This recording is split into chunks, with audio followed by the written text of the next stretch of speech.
अद्भुतता, जो आश्चर्य रस आया है, अद्भुत रस आया है, उस अद्भुत रस के कारण वात्सल्य रस श्रृंगार रस का कहीं अनुगत होकर के उस रस को बढ़ाने वाला हो जाता है। वह उसका संचारी बन करके वो रस मूल रस का पोषक होकर के विराजमान होता है। तो स्पष्ट रूप से यदि एक व्यक्ति में दोनों रस होंगे तो रसाभास हो जाएगा। जहां किशोर जी में प्रिया भाव है वहां पर कभी भी वात्सल्य भाव तो हो ही नहीं सकता है, वात्सल्य भाव तो आ ही नहीं सकता, क्योंकि रस विरोध हो जाएगा। वहां पर माता पिता में कभी प्रिया भावना नहीं आ सकती है, प्रिया में कभी माता पिता की भावना नहीं आ सकती है, परंतु बीच में जो अद्भुत रस है वो आकर के विरोधी रस को भी मुख्य रस का संचारी बना देता है, मुख्य रस का उद्दीपन करने वाला बना करके विराजमान हो जाता है। तो जो श्रृंगार रस की के परकर हैं उनके लिए भी वात्सल्य रस कभी भी विरोधी होकर के नहीं है, अद्भुतता के कारण वह अपने मूल रस का ही पोषक बनकर के विराजमान होता है। श्री किशोरी जी श्रीमद् गोलोक में विराजमान है। अब अनंत कोट ब्रह्मांड में किसी एक ब्रह्मांड में श्री कृष्ण का जन्म हुआ प्रकट लीला में। अब प्रकट में तो जन्म है ही नहीं, परंतु प्रकट लीला में कहीं कृष्ण का जन्म हुआ। किसी सखी ने सूचना दी किशोरी जी को कि स्वामी जी आज श्री कृष्ण का जन्म हुआ है और उस ब्रह्मांड में क्या आनंद हो रहा है, कृष्ण का जन्म महोत्सव मनाया जा रहा है। श्री किशोरी जी करिए, अरे वहां पर जन्म महोत्सव हो रहा है तो प्यारे का जन्मदिन हम क्यों नहीं मनाए, हम भी जन्मदिन मनाएंगे। और वहां पर सखी जो कुछ भी वात्सल्य रस की लीला का वर्णन कर रही है, वो वात्सल्य रस की लीला श्रृंगार रस वाले परकर के हृदय में उद्दीपन करने में सहायक हो जाती है, बीच में अद्भुत रस आने से। तो रस की एक विशेषता है कि यदि दो विरोधी रसों के बीच में कोई अन्य रस डाल दिया जाए तो विरोधी रस मुख्य रस का पोषक होकर के विराजमान हो जाता है। ऐसे ही किशोरी जो यहाँ पर विरह भाव में विराजमान है और श्री तुलसी मंजरी ने आकर के जो वर्णन किया कि नंद महोत्सव में ऐसे आनंद आ रहे हैं, वहां पर ऐसा महोत्सव हो रहा है, इस बात को सुनकर के श्री प्रिया के हृदय में एक भाव उद्दीप्त हुआ। बोले आहा, मेरे प्यारे माता पिता के कितने प्यारे, मेरे प्यारे सारे गोकुल के कितने प्यारे, कि सारा गोकुल नाच रहा है। और ये भाव प्यारे के प्रति श्री प्रिया में जो प्रेम है उस प्रेम को और अधिक पुष्ट कर देता है। तो श्रृंगार रस का विरोधी नहीं हुआ वात्सल्य रस, बल्कि अन्य रस के मिश्रण के कारण वह मूल रस का पोषक होकर के विराजमान हो गया। और यहाँ पर उसी उद्दीपन विभाग के रूप में, उन्हें उद्दीपन सामग्री के रूप में, उद्दीपन विभाग के रूप में श्री नंद महोत्सव की जो श्री नंद महल की जो लीला है, कृष्ण के वात्सल्य रस की जो लीला है, उसको ये श्रवण कर रही हैं। सख्य रस में तो कोई समस्या है ही नहीं, दास रस में भी कोई समस्या नहीं है, क्योंकि सख्य और दास ये तो श्रृंगार रस के मित्र रस है। श्रृंगार वात्सल्य में जरूर समस्या है, वात्सल्य विरोधी रस है। सख्य और दास ये तो श्रृंगार रस के सहयोगी, इसलिए इनके साक्षात आस्वादन करने में कोई कठिनाई नहीं है, वे तो स्वयं ही उल्लास को प्रदान करने वाले हैं। परंतु दूसरी जगह कहीं उत्सुकता इस स्थायी भाव के साथ में फिर मूल रस आनंद को प्रदान करने वाला होता है। तो श्री किशोरी जी बड़े चाव के साथ में वात्सल्य रस की लीला को श्रवण करती हैं। तो वात्सल्य रस विरोधी नहीं है। तो काफी आगत्य, काफी मन तुलसी मंजरी उस समय आई और व्यथित ललता देशता, उस समय श्री ललता जी के आदेश से ये आई हैं।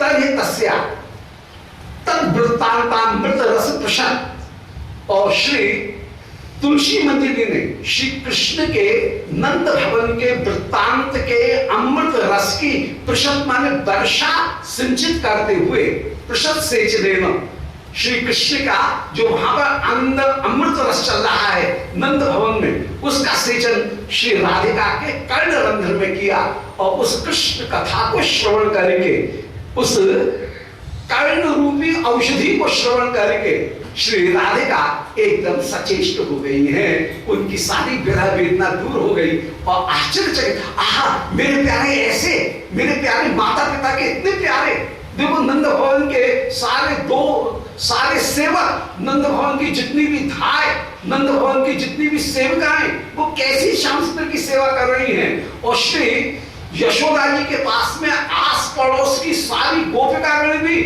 वृद्धा, वे भी आकर के यशोदा के साथ में कैसे आनंदित हो रही हैं, ये सुनकर के कि आहा मेरे प्यारे जगन मंगलकारी हैं, माता पिता के परम लाडले हैं। यह बात श्री प्रिया के स्थायी भाव कृष्ण प्रेम उसको और पुष्ट कर रही है।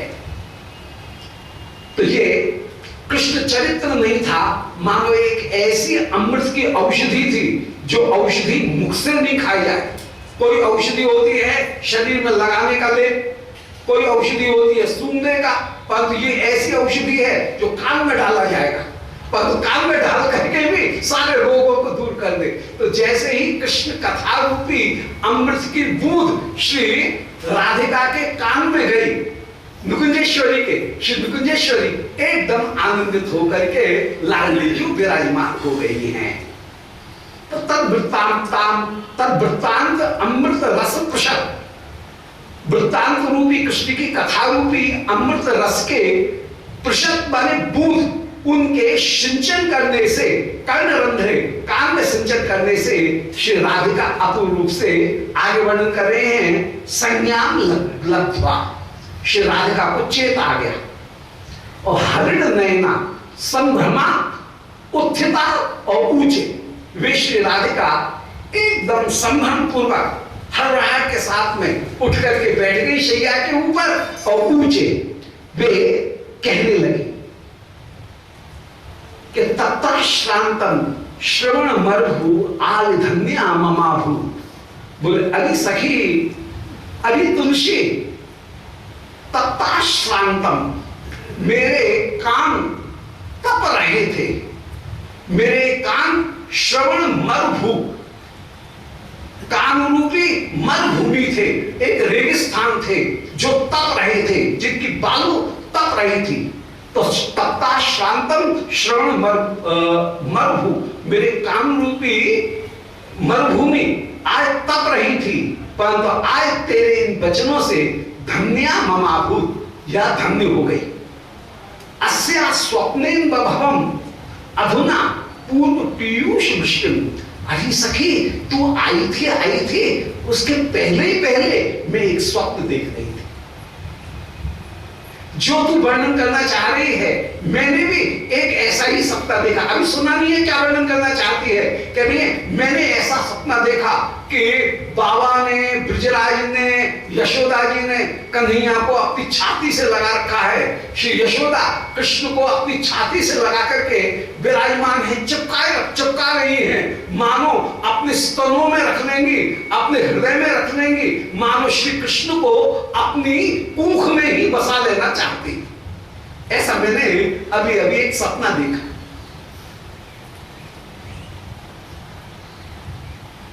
तो अस्याम स्वप्ने अंधभवन अधुना पूर्व पीयूष वृष्टि, मैंने जो अभी कान में सुना था, स्वप्न में भी अनुभवम पूर्व पीयूष वृष्टि, इसी वृष्टि को, इसी अमृत की वृष्टि को जिसको मैंने कान से सुना, उसको मैंने स्वप्न में भी अनुभव किया था।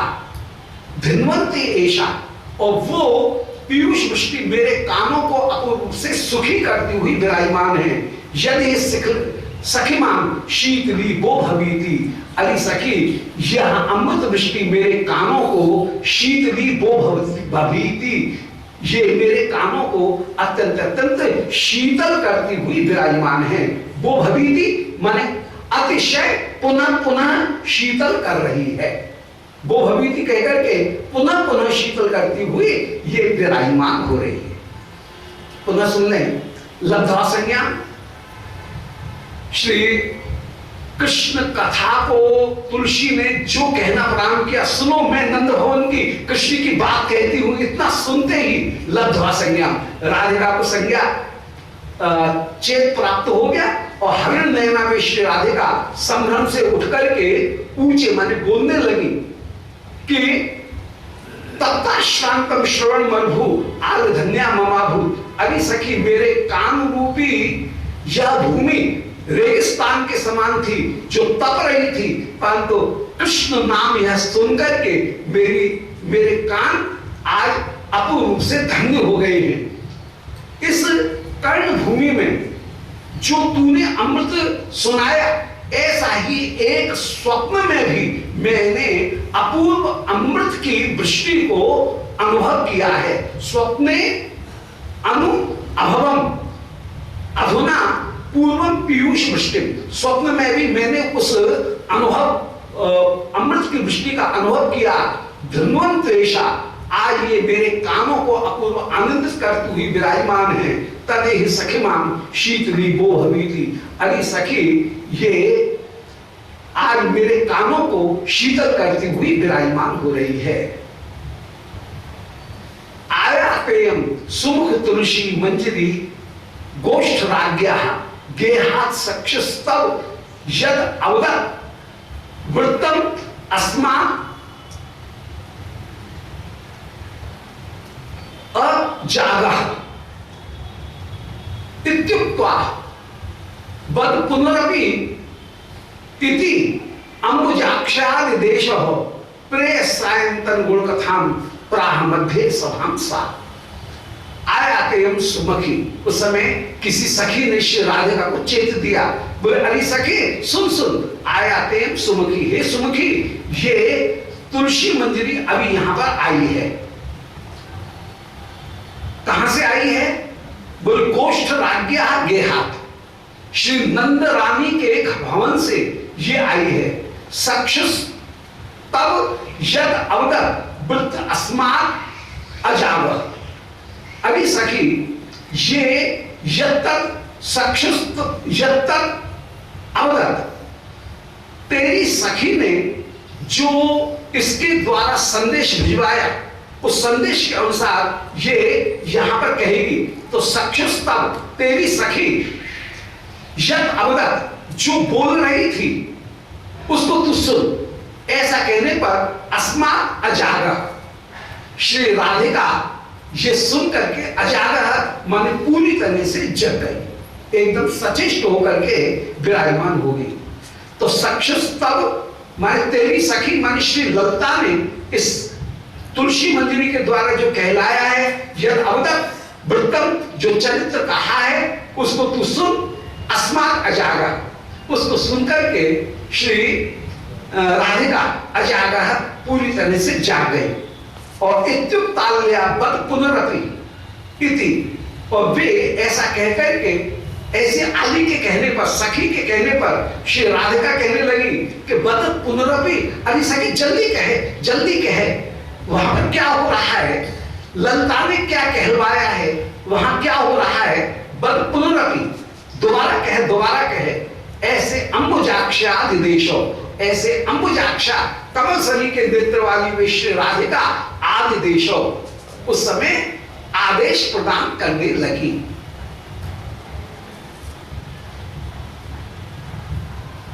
प्रेय सायंतन गुण कथाम प्राह मध्य सभांसा, ये आदेश प्राप्त करके सामान्य उन तुलसी मंजरी ने श्याम सुंदर की सायंकालीन परकर के बीच में जो गुण कथा थी, उस गुण कथा का श्री राधिका के सामने वर्णन करना प्रारंभ कर दिया। तो उस समय श्री राधिका के सामने ये उन गुण कथा को श्रवण करना श्री राधिका चाह रही है। इसी का नाम है मूर्तायित भाव। मूर्तायित भाव वहां होता है जहां प्यारे की कथा में श्रवण करने में नायिका रुचि दिखाती है, उसका नाम है मूर्तायित। जहां मिथ्या रुदन, मिथ्या नेति नेति वचन इनका प्रयोग करती है, उसका नाम है कुट्टमित। तो यहां मूर्तायित जो भाव है, और विपोक उसका नाम, कि प्यारे के द्वारा दी गई वस्तु को मन ही मन में तो चाहना और ऊपर से निरादर करके फेंकना, उसका नाम है विभोग। प्यारे के द्वारा दी गई माला को फेंकना, ये विभोग हो गया। प्यारे की कथा कहीं हो रही है, कान लगा करके सुनने का प्रयत्न करना, ये हो गया मोटाई। और प्यारे जिस समय प्रिया को अपने भुज पाश में बांधना, अपनी भुजमाल प्यारी को धारण कराना चाहे, उस समय प्यारी का सिमट करके दूर चले जाना, नेति नेति वचन का प्रयोग करना, वो हो गया कुटनीति। और अपने भाव को छिपाने का प्रयत्न करना, ये हो गया कहीं अपने भाव को छिपाना, तो अभिन्था, इसको कहेंगे अभिन्था। ये चारों रस के बड़े सुंदर प्रयोग हैं और ये प्रायः इन सब प्रसंगों में ये चारों प्रयोग आ रहे हैं। तो यहाँ पर जो मोटाई भाव है, वो मोटाई भाव को श्रवण करके जहाँ कृष्ण कथा की कोई कान लगा करके सुनने लगी श्री किशोरी जी, ये अत्यंत उत्सुक होकर के कृष्ण नाम आया और ध्यान से सुनने लगे, क्या प्यारे का क्या हो रहा है। ये जो मोटाई भाव है, वो मोटाई भाव यहाँ विशेष रूप से प्रकट हो रहा है। इत्युक्ताल्या बद पुनरपि, अभी सखी दोबारा कहे, ऐसा कहते हुए वृत्तम, जो वृत्त हुआ उसको सुनकर के श्री प्रिया जाग गई हैं और पुनरपि इति अंगुजाक्षी आदेशो, श्री राधिका ने आदेश प्रदान किया और उस समय श्री तुलसी मंजरी कह रही हैं किस, हे श्री स्वामी सुनो, तातस्याक्षरो पदम उपययौ आदितो गोपुराग्रे। जैसे ही श्री श्याम सुंदर ने गोपुर माने श्री सिंहपौर, उस सिंहपौर में प्रवेश किया, गोपुर में सिंहपौर, सिंहपौर में जैसे ही प्रवेश किया, उस गोपुर में प्रवेश करते ही तातस्याक्षो पदम उपययौ, श्री कृष्ण पिता के नेत्रों के मार्ग में आ गए। अर्थात पिता ने पुत्र के ऊपर, पुत्र श्री कृष्ण पिता की आंखों के सामने आए, दृष्टि मार्ग में जैसे ही आए, नंद बाबा आगे दौड़े और दौड़ करके कृष्ण दोर्भ्याम अपनी भुजाओं को फैला और श्री कृष्ण भी दोर्भ्याम पुलकित तनु, अपनी दोनों भुजाओं को फैला करके पुलकित तनु, रोमांचित होकर के उद्गृहीतोथ सद्य, बाबा से लिपट गए और बाबा ने कन्हैया को छाती से लगा लिया। न नमस्कार, न प्रणाम, न दंडोत, और बस सीधे बाबा से लिपट गए। नमस्कार प्रणाम तो वहां होगी जहां पर थोड़ी दूरी हो, थोड़ा सा विवेक हो, प्रेम का प्रवाह कम हो, तो नमस्कार प्रणाम हो। नमस्कार प्रणाम से तो उल्टी स्नेह की न्यूनता दिखती है। यहाँ पर तो बाबा को देखा और बाबा बाबा बाबा कह के लिपट गए सीधे, न दंडोत न प्रणाम, सीधे बाबा से लिपट गए। और बाबा भी सीधे कन्हैया को बस अपनी छाती से ही लगाए हुए हैं, कोई किसी से बोल नहीं रहा है, बस वे चुपचाप लिपटे हुए हैं, वे चुपचाप अपने पुत्र को अपनी छाती से लिपटाए हुए हैं।